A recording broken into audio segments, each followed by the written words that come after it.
ډېر ګران ملګري نسیم زیب و، هغه ته دې زما دغه شعرونه ډالۍ چې د مور باره کې نظم هغه یو غوښتنه کړې وه. مخکینی نظم دی،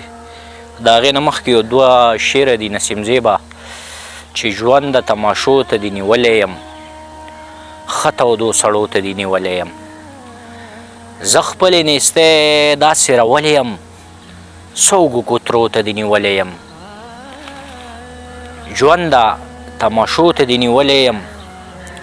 ښه تودو سړو ته دې نیولی یم، زه خپلې نیستۍ داسې رولی یم، سوګو کوترو ته دې نیولی یم. او د هغه نظم عنوان دی دوران. د ارمانونو کیسه چاته وکم،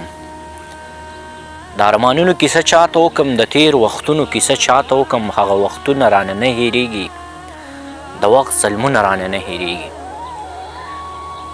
نسیم زیبه پلار مې وفات شو، زه یتیم پاتې شوم، په ژوند نیمګړی او نیم پاتې شوم،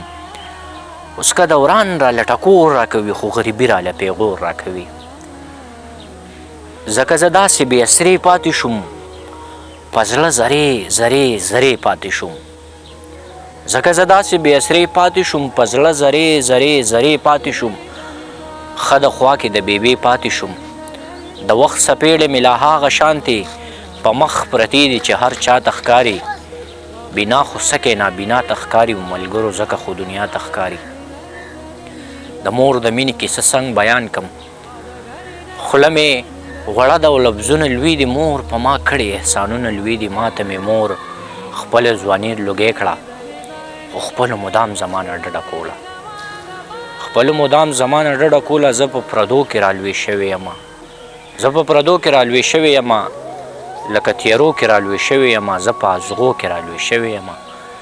د وخت ترخو کې رالوی شوې یمه، مور مې ټول عمر مزدوري کړې ده، زمونږ د پاره یې خواري کړې ده، ځان به تې هیر و سرګردانه به وه، زمونږ په غم کې بندیوانه به وه. هغه شپه زمانه نه هیریږي، هغه کیسه زمانه نه هیریږي چې زه به ګرمې تبې ونیومه، زما په سر د مور په زړه به درد و، دا یې د مینې انتها وګوره، د مور په مینه کې وفا وګوره، هایونه راشه زړه زما وګوره، د مور په مینه نازولی یمه، هایونه ځکه خو ښاغلی یمه، هایونه ځکه خو ښاغلی یمه.